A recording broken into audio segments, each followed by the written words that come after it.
It's a great day to be a Coyote. Welcome, Coyote Nation, to another episode of Back the Pack Show, where we're going to be bringing you all your favorite games, memories, and of course, discussions with our fellow Coyotes.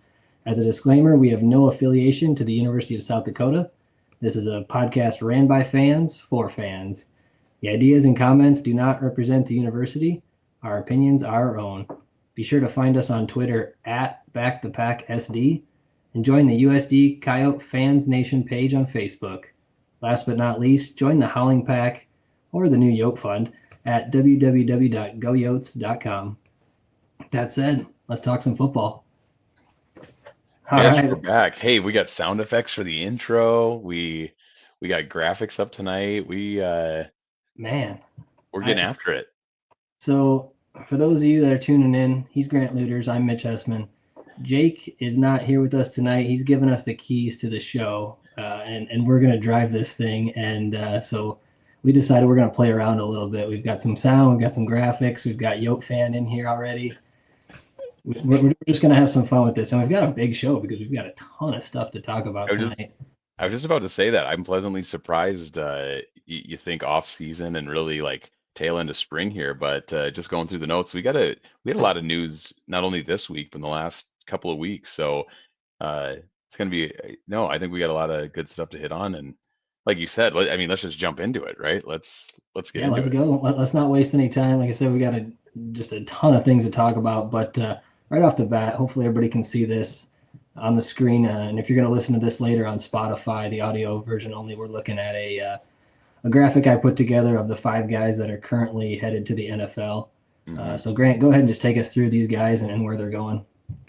Yeah, so we've got two that were signed right out of the gate as undrafted free agents. So JJ Galbraith and Mike Reed, um, both signed JJ to the Pittsburgh Steelers, and then Mike Reed to the Carolina Panthers, which is exciting. I think really great to see that those guys got picked up. I mean, practically immediately after the draft ended, which is pretty much called a priority free agent, if you will. Yep. So great to see those guys. And then talking about mini camp invites, that includes Travis Tice, Joey Lombard, and then Nick Gase. Say Tice to the Broncos, Lombard to Kansas City. Sorry, the graphics small, and then Gase to the New York Giants. Uh, Yep. so all getting mini camp invites, which again, if you're not getting a uh, un, undrafted free agent deal, that's kind of the next step is just to get that invite to the mini camp. So a lot of names that I think folks are probably familiar with if you follow Coyote football this year. Um, but yeah, I mean, I was pleasantly surprised. I was hoping maybe somebody would get drafted. I'm not gonna lie, I was hoping that maybe we'd get one, but I'm Yes, also we should have had at least one, it, maybe even two. it did feel like that for sure, but I'm glad all these guys are getting an opportunity and a legit opportunity, right? Not just Right. hanging on by a thread type deal. So really cool to see.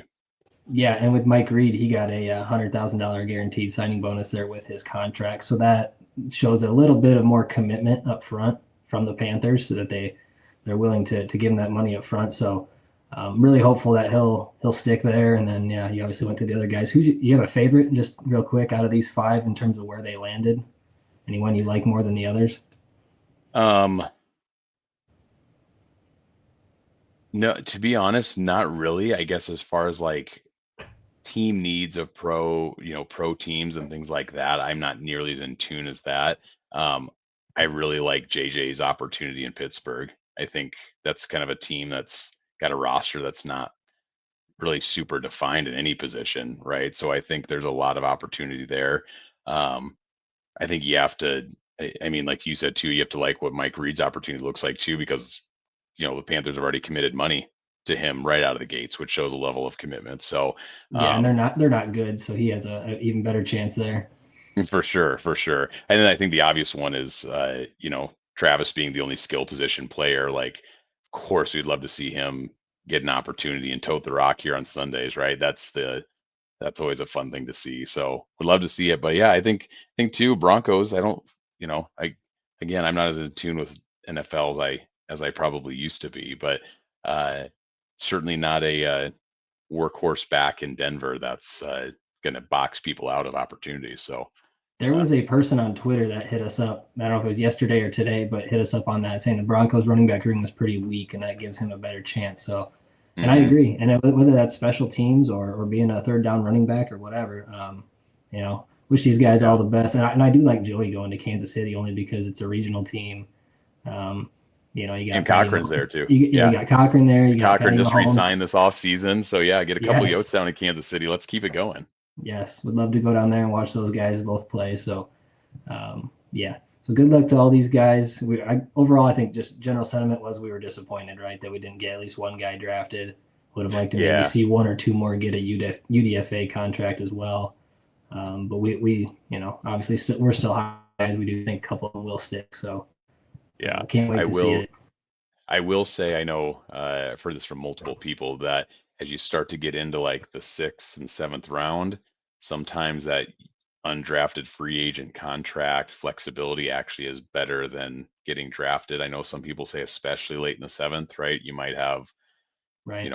you get drafted by a team, that's it. You're going to that team. Whereas, you know, late in the seventh, nobody picks you, maybe there's three or four or five teams that are after you, right? And I Right. don't know if that's Right. the case for these guys, but I have a feeling that probably was. So there's a little bit of that goes with it too. Yeah, and I'll touch on Yoke fans' comment here about Pittsburgh loving their tight ends. That's true. They seem to Hmm. always have a one or two really good tight ends, and they just keep turning people over and just turning them out one after another. They do a really good job finding tight ends, so I'm not surprised that that was the team that was after JJ post draft. So, yep, I agree. All right, let's switch gears to the meat and potatoes tonight, Grant. This is Yeah, an ever growing list. Let's talk transfers. And yeah. we, This we've is obviously got the outgoing list, we've got the ingoing list, and then we also we haven't touched on this show. I'm just going to put them up here in the graphic, but at the bottom of this list, you've got some late commits that happened for the high school class of 2025. This happened like hmm February ish time frame, January, February, March, somewhere in there with these guys. So I did list them too, just because they're kind of late to the class, but don't want to lose sight of those three as well. So let's walk through this. Let's start with transfer out. Let's just run through where these guys landed if you want to take us through. Yeah, I was gonna say and sorry, kudos to you, Mitch, because you put all the work in on this list. So kudos to you putting this up. I'm sure if you follow us on Twitter, you guys have seen this already. It's gotten a lot of traction, but in the ever chaotic transfer portal world that we live in, like this, having a roadmap like this is super helpful at this time of year. So I'll start with the transfers out. You can see on this list, we actually really only have one more question mark of uh, where our departing players are going. So Erickson is the only one that we haven't seen, at least publicly, say that he's Right. found a home yet. But everyone else is accounted for here. So Bryce Henderson and Joe Cotton, they've been committed relatively. I say long, but in the last 3 weeks here in the transfer portal. So The Henderson to last Vanderbilt. the last 3 weeks of the transfer portal has felt like 3 years. It I really mean, there's has. so It's much age. stuff that's happened with guys going every which direction. It's been truly unbelievable. It has been, right? I mean, it feels like that interstellar planet or whatever, where you age, 5 years every 10 minutes. That's what it feels like in the portal right now in the spring window. So, especially if you're an FCS team, but holding your breath. So, um, but yeah, we've got, Bryce Henderson ended up at Vanderbilt. Again, that's not like new breaking news by any means, but headed to Vanderbilt. Joe Cotton went to Cincinnati. Uh, Also of note, when Cotton hit the portal, from what I understand, he was like not just a top FCS recruit in the portal, he was one of the premier uh, recruits in the portal this year. So, Yeah, top three. um, top He was three, as I top three say, out of every person that was in the portal. that's what I was going to say. And that's not top three position, like top three prospect overall. So, um, we've talked about it. Good for him and the opportunity and all the money that comes with the transferring out piece of it. But really felt like he had a chance to be next year's Zabel, in my opinion, for USD. Right, Yes. potentially a very high end draft pick. So, but Yep, for nonetheless, sure. kudos to him. But um, and then we've got the Larson twins out of Harrisburg. So Jordan Larson, this is relatively newer news. Ending up at Duke. for next year, and then Josh Larson ended up at Augustana. So those ones are two relatively newer ones. We've already hit on Erickson, but Cron Adams made his way to Cal. Grace, that's we've known that one for a long time, but he's at Right. Kentucky. Gary Bryant ending up at Syracuse, and then Shahid ended up at Iowa for us. So knock on wood, the portal is closed. I don't know. Sometimes I still like get a little scared of is somebody else going to leave, Looking right? over But your shoulder, like, right, a little bit of that, right? But yeah, that this really should round out kind of the transfers out portion of it for us. yeah. And we're not going to go into details on money, but what I'll say from what we've heard is it's anywhere from six figures to a couple million on these guys. Yeah, and it's again, it's tough. I think guardrails are going to be coming in soon, just because it does seem a little bit of the Wild West. But for some of these guys, this may be their only opportunity to monetize off of their athletic ability, right? Like I know Yep. everybody wants to make it to the pros, like, and you know what? I'm sure there's guys on this list that are going to make it to the pros. There's no doubt in my mind, actually. But Right. um, I understand why it's happening in this day and age. So um, wish all the best to them. Like we always say, once a yote, always a yote, and wish them the best. Yeah. So I'm going to transition here real quick and hit Ray's comment about how many Hmm. spots do they have open in regards to USD. So if you look, we've lost what, 9 guys, and I don't even know the total count on the in anymore without counting them real quick, but about maybe 15 or so. I was going to say Um, 14 or 15. Yep. what Yep. what we what we knew when the portal opened was that we had roughly 15 scholarships or spots, because we do partial scholarships too. But we had roughly 15 spots, and then we lost those 9, and now we're adding back. So I don't know if you kind of do the math there. You look at, okay, maybe, so we know it was 15, but then what was it, 9 more on top of that 15? That's kind of what it sounds like to me. Hmm. Um, and now we're adding back. So you're looking, I don't know, let me just say ballpark, 20 to 25, somewhere in there is kind of maybe where we're looking to go. Now we may not fill all those spots, but we're definitely on our way to doing that. And from what little we've heard, too, we do have a couple other transfers and a lot of offers still out there. So you may see some more names get added to this transfer in Hmm. list. And so I don't think we're done yet. But yeah, I would suspect maybe, I don't know, 5 to 10 more, maybe. Yeah, that would be my guess as well. And actually, Coach tweeted just today a little teaser of maybe another defensive line prospect that just committed that hasn't made this list. This would be Yep. one that will be new to us, anyways. So I would agree with that. I think, like you said, just counting through this, it sounds like we should have 9 to 10-ish spots that we're still looking to fill.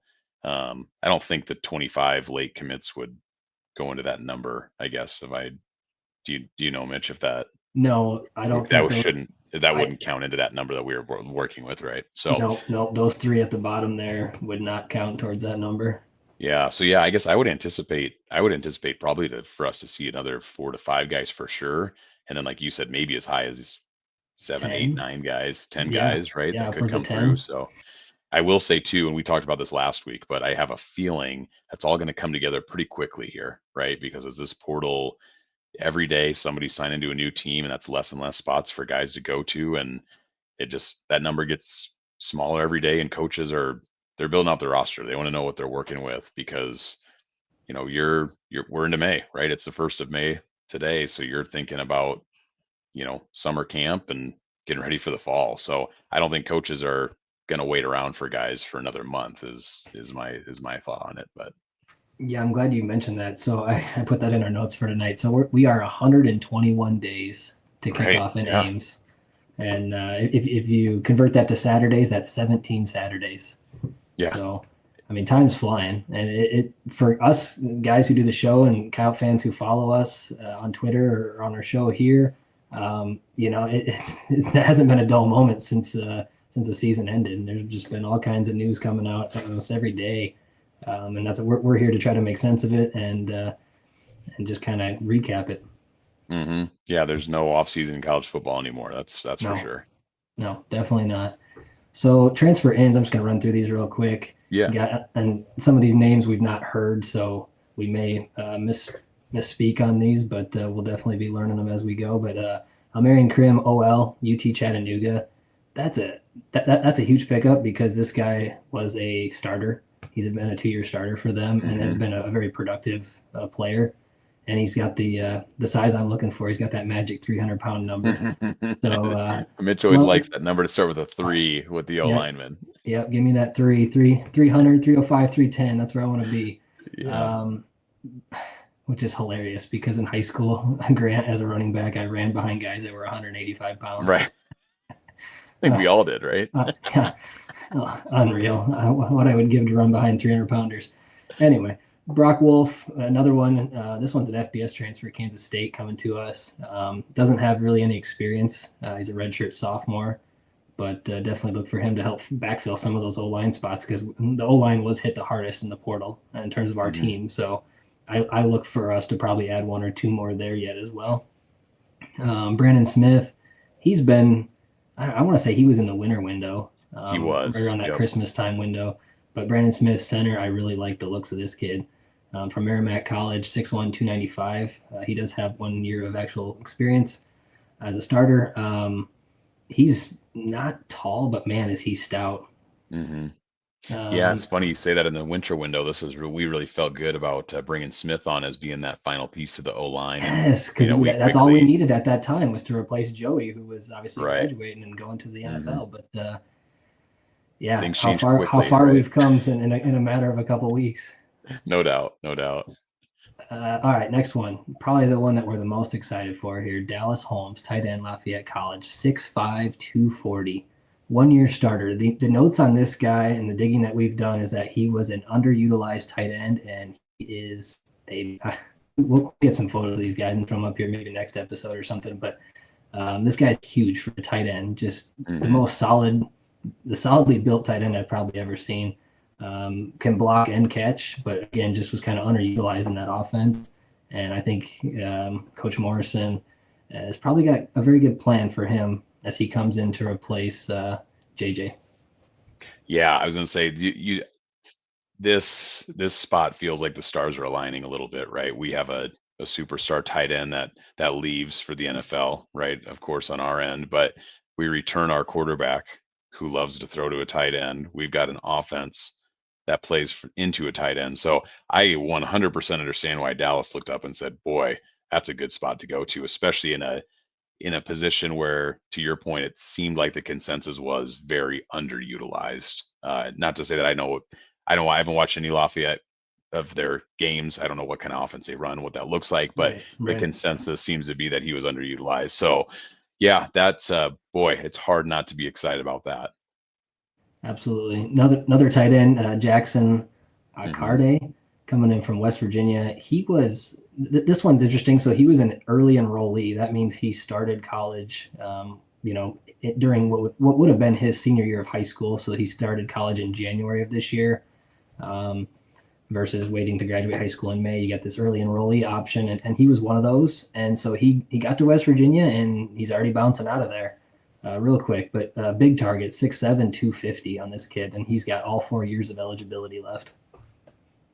Yeah, we were talking about this on the show too, that we have a lot of these transfers in that have a lot of eligibility left too. So I think sometimes people are always thinking about the transfer. It's like, oh, we need to get a guy, plug and play, put him in. And we certainly have some on this list. Don't get me wrong, but we have a lot of guys that are some good building block type guys too on this list. So I'm kind of glad to see a mix of those.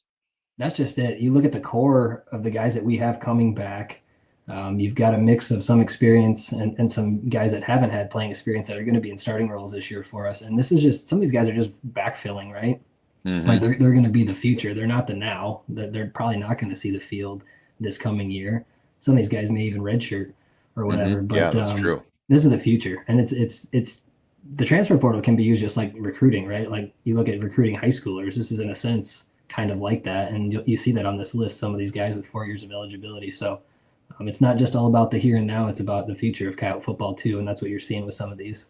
All right, next one, William Gronke, wide receiver, St. Thomas. Same thing, 4 years of eligibility, and another big receiver. I think we compared him to AJ Coons when we saw the 6'4", 235. Right. Which fun fact, AJ Coons is now a GA for the Coyotes. So he graduated last year, and we saw him at spring ball out there, and we got to talk to him a little bit. He said he was doing a little GA grad assistant for us, so that's pretty cool. Yeah, yeah, and to your point too, the two highlighted here, or I should say all three are highlighted, but the two highlighted here and transfer in, these are kind of hot off the press, if you will, in the last week for sure. But actually, I think both of these have come in the last 3 days here as far as commitments go. So, Yep, like we said, the train's not slowing down quite yet. that's right. And then here comes a big running back from West Virginia, Jalen Anderson, 5'11", 215, another just solidly built dude. Just he was buried on the depth chart, and just hadn't Hmm. really got an opportunity. He's got 3 years of experience, but not a lot of stats to show for it. And so I'm thinking with this one, it's just wanting to see the field. Yeah, yeah, and I was gonna say, and that's I think we all know you can't have enough running backs, and I think we felt good about what we had in running back, and then of course we had some injuries as well. That didn't help it. So I think this is a great piece. I think we've got going into the fall, we have three really, really good running backs that I'm excited to see. Absolutely. And then we get into rebuilding that defensive line. So we know we Hmm. lost all four, whether that was to transfers or graduation. We lost all four starters on the defensive line. So you've got Jeff Bowie, defensive line Iowa, Caden Crawford, another defensive line Iowa, and then kind of the fan favorite on Twitter because Oh, of his twin brother who already plays for the Coyotes, Mason. We've got Jackson Cowgill coming in, another defensive lineman at Washington State. So those three right there, all FBS players coming down to us, and all really nice size, as you can see on the screen there. And really just again, I think all these guys are going to be kind of impact players almost immediately. And as Grant mentioned earlier, we have another defensive tackle or defensive lineman coming in that coach kind of teased today on Twitter. We just haven't heard or seen the name yet, but I think all three of these will probably be pretty decent contributors to begin with as we move forward. hmm. Yeah, I think you too. It's although there's like for these guys, right, a lot of one year experience, redshirt freshman type one, but at least on the front end, right, the talent evaluators decided, Iowa, Washington State, we're talking P4 schools. You have to like that start of it. And to your point, like if you're a D lineman looking for a home and you see what the opportunity in South Dakota, all these guys are probably going to be in line for playing time in some way, shape, or form. Uh, Absolutely. and then to your point too, getting Jackson, uh, twin brother at USD now, so getting the Cowgill twins, it's kind of funny. We lost, the set of twins in the Larsons, but we just backfilled it with a different set of twins. There you go. The show goes on. The Hey, show and goes on. fun fact: these guys have won titles together in their playing careers, from Pee Wee all the way up to high school. So maybe they'll be part of the twins that bring one to USD. So might as well do it again. That's right. Let's do it again. And then a couple corners: Deshaun Carter, Minot State, and DJ Kennard, new one, lengthy cornerback from Michigan Hmm. State. Um, I don't know really. He's young. I like his size, but just again he's young, so he's gonna have to obviously grow and learn and get some experience. But love the look of him and his highlight tape, I guess, in terms of just his smoothness out there. And then maybe one of our favorites, if not the favorite, Dewan Lewis, safety Lamar, aka Seatbelt. This guy is going to be obviously plug and play. He's got Hmm. 4 years of experience. He's going to start right off the bat for us, and kind of our comp for him, even though Coach really didn't like it when we had him on, was Dennis Shorter, and he reminds us of him. He's a hard Yeah. hitter. He's a ball hawk. Not saying he is him. They're two different players, of course, but Hmm. he reminded us of him. So um, Yeah. looking forward to seeing what he can do for us.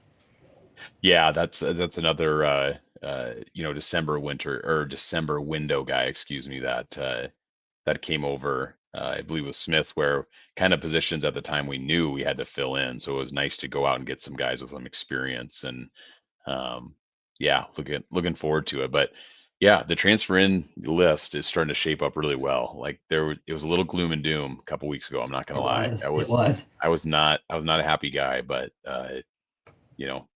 starting to see these come through, and yeah, the pieces are coming along well. I felt like the meme or the gift, old man yelling at clouds. Oh, That was me when we were losing all these guys, and now as we're gaining some guys, I'm feeling a lot better. 100%. All right, and then real quick, I won't go into detail, but these late commits here for the high school class 2025. You got Grant Mhm. Hocker, quarterback, Williamsburg, Iowa. Carson Fletcher, running back, Racine, Iowa, or Iowa, Wisconsin, excuse me, and then Mark Williams Jr., defensive back from Long Beach, California. I did look at these kids' huddle highlight tapes because you can search them; they're out there. I do like what I see. That quarterback's tall. He's a lengthy quarterback, but he's got some mobility, long strides when he does run. That running back, he's tiny in terms of height, but he kind of reminds me of Travis Tice, honestly, just the way he's built. Hmm. And then Mark Williams, defensive back, athletic, and just pure athleticism there with him. So can't wait to include those guys as part of the class and see where that class takes us. But we're going to move quickly here, Grant, for the sake of time. Let's go to the next topic here. We do have a notable injury that we haven't talked about on this show. Hmm. We saw this. I'll throw it up on the screen here. I took this photo at the spring game. We saw Keandre Jones Logan, and we had heard about this a couple days prior to the spring game. But crutches, the leg in a brace. When I saw this, I'd already heard the news, like I said, but when I saw this, man, I felt pain. Yeah, I mean that's one of those injuries when you heard it slash saw it, it really does, it like puts a pit in your stomach, right? Because Yeah, like you want to talk about a fan favorite firecracker, a guy that can literally score the ball from anywhere in the stadium, right? Like that's him. So uh it's tough, it's brutal. That's and again too, we should say that also plays into that need at running back, right? exactly. With his injury. So yeah, that one's tough. That was tough to see, but hoping for a speedy recovery. A lot of football left in his career ahead of him. So Yeah, and we did get to briefly chat with him, and he promised us December return, so he'll be ready for playoffs. say yeah, say just as long as we're ready for Nashville, that's all that matters, right? That's right. Give us 1 or 2 games this year, KJL. Just give us 1 or 2 games, preferably the Natty. Yeah. But yeah, and then just coaching departures. We've kind of talked about these a little bit on previous shows, but just to see Hmm. this in a list, obviously we had Coach Bob Nielsen retiring. Josh Davis moved on to Fresno State. Travis Johansson gets the promotion to head coach. Nady leaves for Vanderbilt and takes Bryce with him. You had a couple of promotions that weren't really announced, but Hmm. Steve Ferentz going to the Giants in the NFL. Miles Taylor getting a nice promotion there to the NFL as well with the Chargers. And then most recently, and probably the most painful, just because we've had Coach Hodge on this show, and we love Coach Hodge, linebacker coach. He is moving back to Florida for family reasons and primarily the birth of his son. So that one probably hurts the most, just from the personal side of it. Grant, I don't know. What are your Hmm. thoughts on just overall with these? And the reason I put this on there was to show that there's a lot of change, right? Because with this list, there's obviously another list that's identical to this that with new coaches coming in, and so there's going to be a lot of change on this Coyote staff. In fact, I think Dante Warren is the only assistant left, or is the oldest assistant left, and he's been here since 2019. He came with when Travis Johansson came, and obviously played for us too. But just in terms, I Right. mean, a lot of newer coaches to us. Maybe not newer coaches in terms of the coaching world, but newer coaches to us. So I guess just high level thoughts on departures, Grant. What are you thinking? Yeah, it's definitely the nature of college football, but I think, Bob retiring, that was kind of unexpected. And then of course as that evolved with Travis and we, kind of learned about how that process went. Josh Davis, he left pretty early after the season had ended, so we kind of knew that one coming in as well. But again, we've talked about it before, but it kind of comes with success, right? Like you get a successful football team going and it draws attention, right? So Yeah, whether it's, you know, and even within our own ranks, right? Having looking at Travis and being like, hey, we want this to look like the future. So um it definitely, makes it tough, and it makes it extra tough because of the new transfer portal world, right? To your point that, guys play for coaches too, right? It's no different than us. You get a new manager you don't like, you're like, oh, I'm out of here. I'm gonna go see what right, my old manager is doing, right? So right, right. it's it's no different than us, right? If you really like somebody, you want to keep playing for them. You now have an opportunity to follow that person, where in the past you really didn't have that, right? New guy could come in, you could not see eye to eye with them, and you're kind of stuck, or at least in a spot where you have to wait a year. So, um, but yeah, I mean, it's a lot. It's a lot of changes. I think we've done a really nice job of backfilling it in Yes. quickly, Yes. with a lot of internal moves as well. So, I still feel really good about the coaching staff we've got cooking. Yeah. So one of the things that comes to mind for me looking at this is, obviously Coach Nielsen retiring and how all of that went down and Mhm. Travis getting the promotion. I will say this, I'm glad we did the Bob out. Yeah, no doubt, no doubt. We didn't know that that was going to be like Right. a, last that was the first and maybe only Bob out, right? I mean, Yeah, I mean we've kept that door open, but it just to me it was kind of it meant more that obviously he was still here, hmm and it was just kind of a spur of the moment thing, and we ran with it, and I'm just thankful and glad that we were able to do that for him before he did, end up retiring. So because again we didn't know this was going to be his last year. We thought maybe we'd yeah, have at least one or two more Bob outs, but yeah, so that I had that thought, and then yeah, obviously Nady. A lot of these the promotions. I mean, it's hard to be mad at these guys for taking the next hmm step. It's the same thing as some of our players, and like I think you hit it on the head when you said with program success, you're going to see this more and more with coaches getting plucked and players getting targeted to move up. And so I think that's just kind of the nature of the beast. And you know what? The good programs like our neighbors to the north, they found a way to reload, and now it's our turn to do the same to continue to stay in that top tier, right? hmm yeah, So yeah. That's a good segue, because that's kind of that's the position we find ourselves in. We've had two outstanding seasons, and okay, is it a flash in the pan, or is this signs of continued success? So I like right, to think it's the right. latter, but we'll find out. That's right. We'll find out. It's only a matter of 121 days before we start that journey. That's right. Speaking of that, that's a great segue right into this. How about Yeah. announcing the times of the home games this year? So you got 1 o'clock across the board, except for D days, which is the norm. The 2 o'clock start time there against Murray State.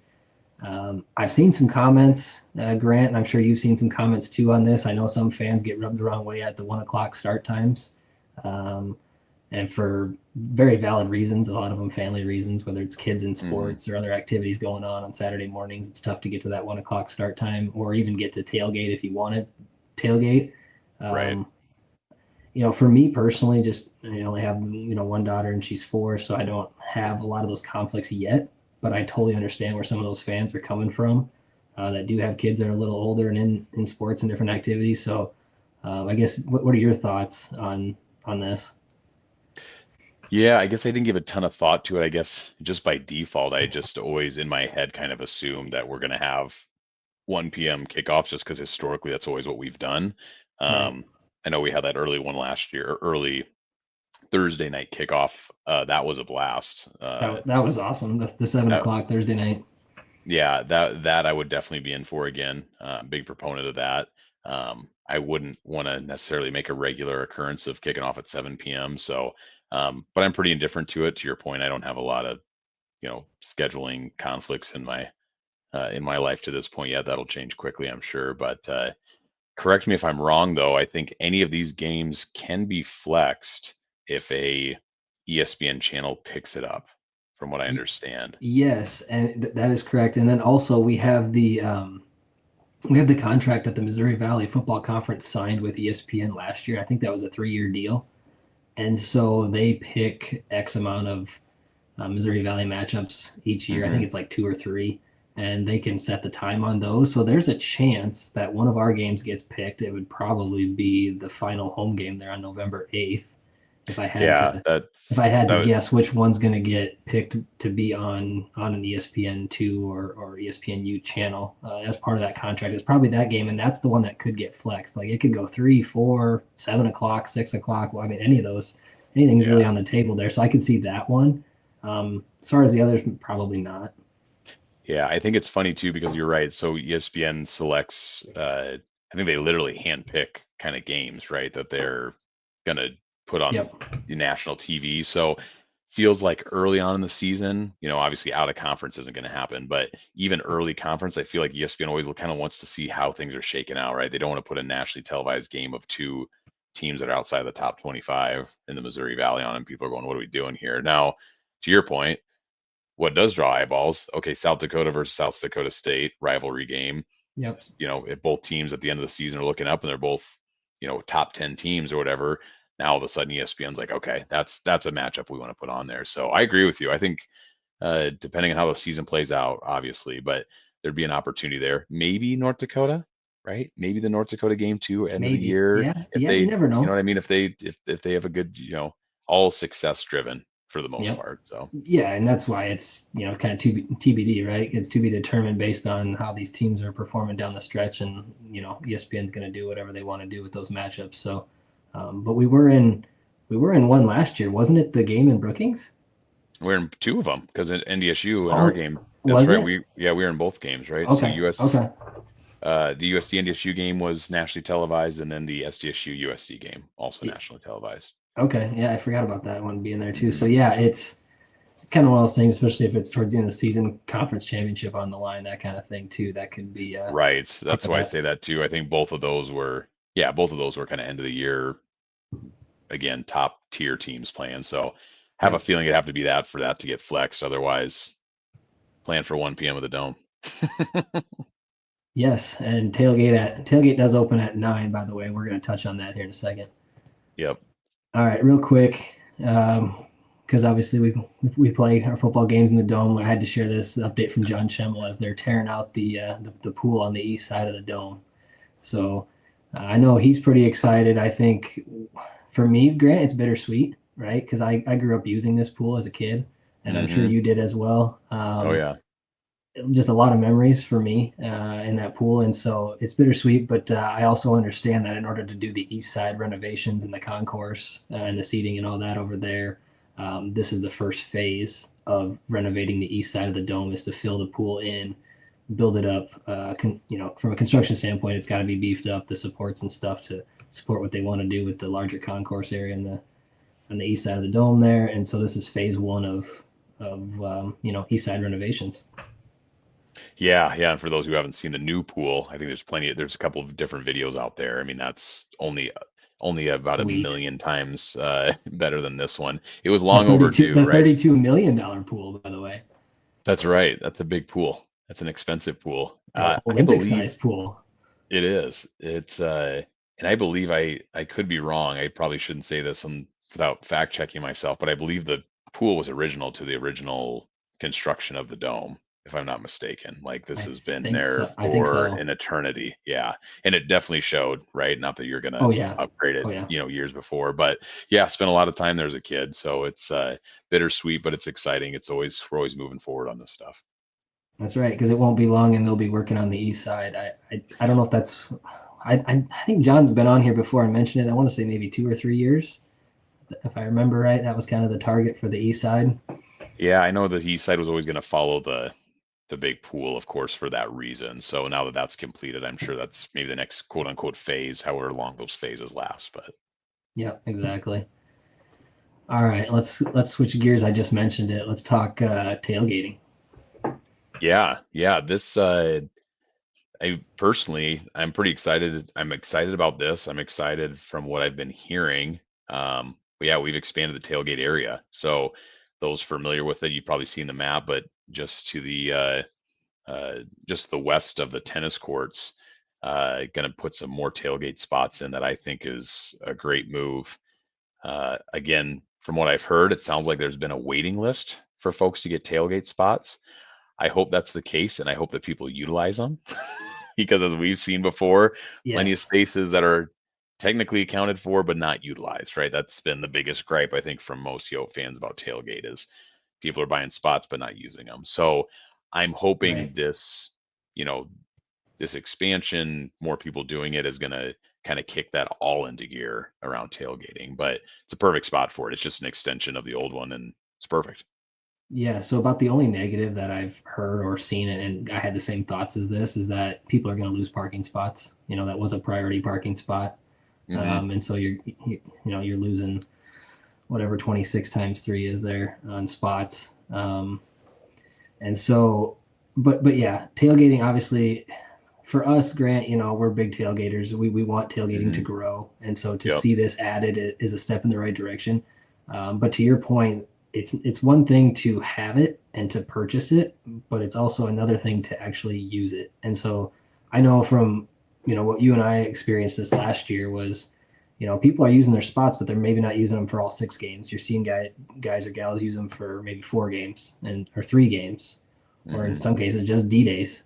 Yeah, those And are the ones that. that's a bad look when you walk through there, and there's a lot of empties, even though those spots are bought and paid for. Obviously USD is making that revenue, right? They're making that money whether you use it or not because they're purchased, but it's a bad look. And so we encourage fans, if you're gonna buy the spot, commit to it.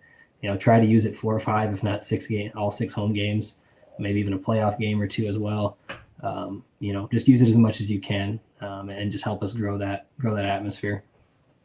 Yeah, because I think that's I mean, one, tailgate's a ton of fun, right? If you haven't been and haven't taken the time to do it, it's fun, but it's just gets the good energy going prior to the game too. So, um, like I This said, I'm excited, and again, I know it takes away from some parking, but we have plenty of parking. Like you think of the South, like yes, do you have to walk a block or two? Like okay, so be it, but it is what it is. So I think this spot for the tailgate, we want the dome to have the tailgating environment around it as much as possible. So I like this a lot. Yeah, absolutely, absolutely. Trying to think, I had another thought on this, but I lost it. But yeah, I think obviously we have a blast tailgating, and we try to be there as much as possible. Oh, I know what it was. These new spots, it's going to inject some new people, right? Because you have a lot of Yeah. legacy families and legacy people tailgating on the north side of this, and the other lot in the tailgate nation. There's a lot of people who have been doing it for a lot of years, maybe Hmm. a little burned out too. So they're more selective on which games they choose to tailgate, Yeah. versus doing all 6. Maybe they, like I said, they pick 3 or 4 or whatever. This should be a new list of names and new families coming in, from this waiting list that we've heard about. So it should inject some new energy, and hopefully a lot more people into the tailgating, atmosphere. Yeah. And actually, to that point, I mean, it was my last year was my first year of an actual permanent tailgate spot, which I had been trying to get one for years. So I know that waiting list is real and exists. And like you said, I'm hoping to bring some folks that are hopefully similar to me, where it's like, man, I'd really like to have this tailgate spot and really utilize it, right? Like that's the fun of it. So no, I'm excited. Anytime we can move positively with Tailgate Nation, I'm excited. Absolutely. And last thing on this, so it's $600 for the season. You have to be at the $1,500 yoke fund level, for the spot. And then the one gripe I have, Grant, we're not going to rag on this too much, but for the sake of time, but $100 extra for the season to be able to get in there at 7 a.m. versus 9 a.m. I'm not a fan of that. Just let us show up when we want to show up. I don't like the extra $100 there as kind of, I don't even know the right word for it, but I just don't like it. Yeah, I'm with you on that. I think it's a little cute, right? I think The it's optics, the optics they just don't sit right with me. yeah. I also just wonder, are the 20-year-olds working the gate, how hard are they going to enforce such a rule? And Right. are they collecting cash? Are they like, anyways, I'm sure they'll figure it out, but I agree with you. It's like seven You're o'clock, nine paying. o'clock. Who cares? I Like, did the math on this. You're paying an extra $8.33 an hour if you want to show up at 7 a.m. versus 9 a.m. By the way, I'm usually there around 9:30, just for personal reference there. I was just But gonna say, I'm typically down. We come from Sioux Falls, so we're typically down there about 9. But yeah, to your point, I mean, I agree with you. It's probably a little cute. Like, just let people when they get there. I don't think there's a lot of people getting there at 7, anyways, to be honest. I know But someone who gets there at 8, and he's one of the more hardcore ones. And there's usually one group ahead of him. So yeah, there are yeah, there are some people who do it. But anyway, I digress. right, right. Yeah, we'll see how that goes. But I agree with you. There's this maybe a little too cute on that. Yeah. All right. Here's something that's not too cute. This Yeah. is something that's awesome. Hmm. New premium seating. Jaron Duffy put out this announcement this week. We got premium seating being added to the Dome Club. You got a front row view there. I don't even know how many chairs it is, but across the front of the Dome Club there, and then you've got the 4-person tables at the Coyote Landing. I believe that's on the northeast corner where I sit, if I remember right. I'm in I think both corners have it, if I'm not mistaken, northeast and Southwest. southwest. I think, or at least there's some sort of landing over there. But yes, yeah, I Yeah, think that picture you're referencing, that's the northeast for sure.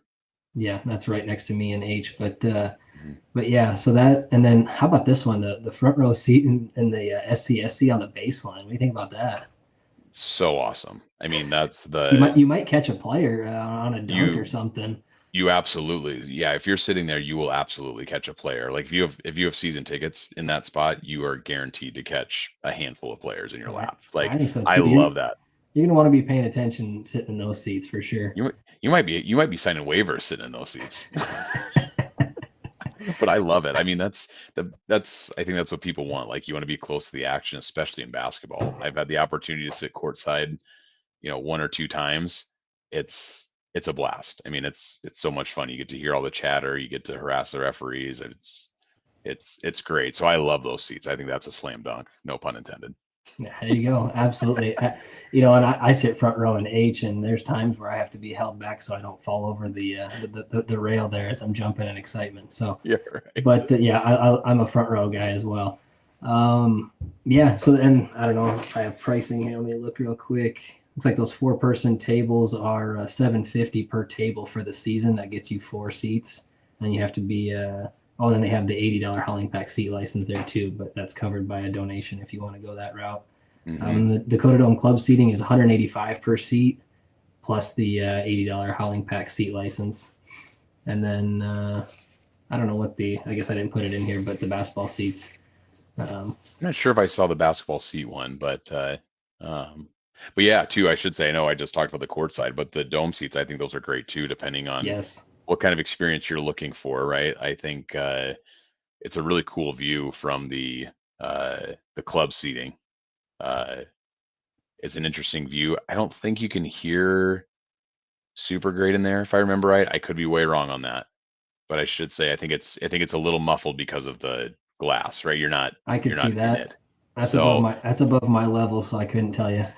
yeah, I was just gonna say, like I said, it wouldn't be for me personally, but I that view is very cool from that side. There you go. All right, Iowa State tickets went on sale today, I think. Yeah, I Today was for gonna say yeah. you're Johnny on the spot. They went on sale today. Yeah, so you can get those through the Coyote ticket office. And go goyotes.com. You can call them, email them, that kind of thing.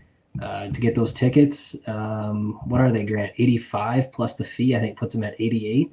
Yes, I think that's what I saw. I need to confirm that again. I did click on the link, and I think that's what I saw.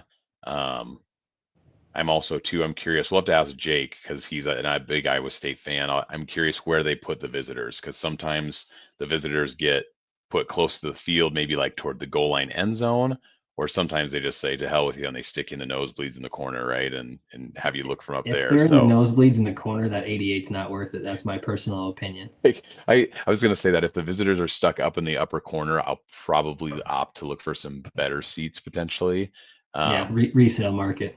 yeah, but like for example, when we went to Oklahoma, if I recall correctly, we bought ours in the allotment and we were actually right on the goal line, but we were like in the very first section. So I think we were only up Okay. like 15 rows and those were Okay. great. You were right in the Sure. action Sure. there. So something like that I would definitely be in for. But um just All for right. listeners for Iowa State though, like if you've ever wanted to go to an FBS game, this is the one to go to. For sure. It's the only game closer, or the only FBS stadium closer than Ames, I believe, is Nebraska and Lincoln to Vermillion. Yeah. Um, so as far as like drivability, getability, this is the one. So go do it if you're on the fence. All right. So I'll two be things. there. Two things with this. One is the caveat with this is they're going to be handed out based on Coyote points. Oh So yeah. it's Hmm. not just first come first serve with these tickets. It's Yep. you have till May 30th to reserve X amount of tickets, whether you want 1 or 10 tickets. You reserve your tickets, and then they're going to be dished out just like they would be a playoff football game where it's based on Coyote points. So that does become a factor for some people in their chances in getting tickets. Hmm. And then secondly, Jake let us know that Iowa State Twitter found out today after seeing this announcement that former Iowa State quarterback Aiden Bauman's coming to town to take on the Cyclones. Yeah, they're. I saw that post as well. They're starting to put the pieces together, and they obviously found his stats too, because they said, they put all the good praises about him, saying, Yep. third time, third all time on the USD pass list, and so NFL bloodlines, the list goes on, right? yeah, yeah. You, So I you just know yeah, what all right, made me everybody. really mad, Grant? This is what made me really mad when I saw this is I thought of Cron Adams and how sick it would have been for him to torch him for like a 60 or 80-yard touchdown over the top. We've been talking about that since Made pretty me much the sick. season ended, right? Yeah, we are all hoping for that to just to just to give him a little something, right? Like, Yeah. yeah, but What could have uh been. yeah, but hopefully, like we said, maybe hopefully they'll forget about it. They'll just, it's just little USD. They don't have to worry about us. Don't worry about us, Iowa State. You Well, just this don't worry isn't about a us. it's a trap game position. I've got a comment here saying the ticket site's not working for the Iowa State tickets. We'll have to check that out after we get off of here, Grant. But Yeah, yeah, this one, this kind of a trap game. We won't go into too much detail, but just where it's positioned, they're coming back from I think Dublin. Is that right? yeah, yeah. They've got Or they're playing Kansas State overseas, right? And then they come a back week. and they have Yeah, us, and then the following week they have their in-state rival in the Hawkeyes. So it's an interesting spot where we're getting them. For us, we don't have a tune-up game ahead of this like we did last year, where we had Northern State on Thursday night hmm before we played Wisconsin, and I think those tune-up games actually probably help. I know it didn't help our resume in terms of competition and playoffs and all that stuff with the resume, but just having a game before a game like this probably would have been helpful. But nonetheless, it's going to be exciting. yeah, yeah. I'm so looking forward to it. This is like I said, it's we try to make it to as many FBS games, and I've been to my fair share of them. They're always fun. I love seeing new, football stadiums I haven't seen before. But yeah, you're right. They play Kansas State week 0, as they call it, right? Yep, And overseas, got to come back and uh, play the Yotes, and then go play Iowa. So I have a feeling of those 3 games, there's one that's probably a little lower on the priority list than the other 2, that's right, exactly. just the way we And like it. and we got B World's comment here Hmm. about you and I, and that's true.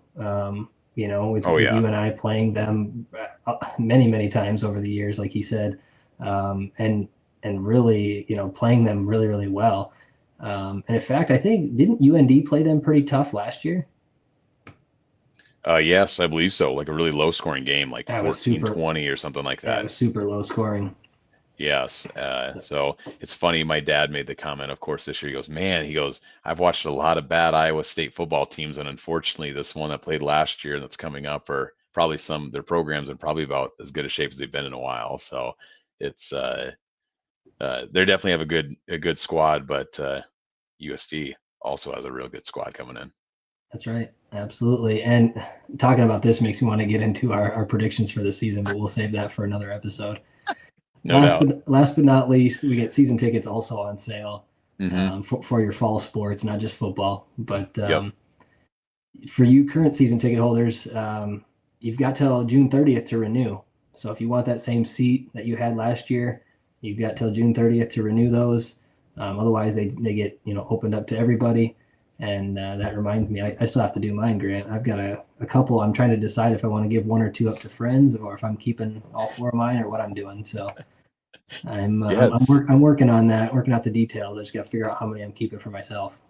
yeah, I was gonna say, for people, if you're on the fence again, obviously we're biased, but I would definitely pull the trigger on it, because I've had more interest the last 2 seasons from people that, Yes. maybe come to 1 or 2, and it's like, I've talked about it before. We had a little block of 8 tickets. Now all of a sudden we've got a group of like 16 that are all relatively in the same area. So that's just happened in the Yeah. last 2, 3 years. So Check that out, Coyote Nation. He has a block of 16 season tickets between family and some family friends.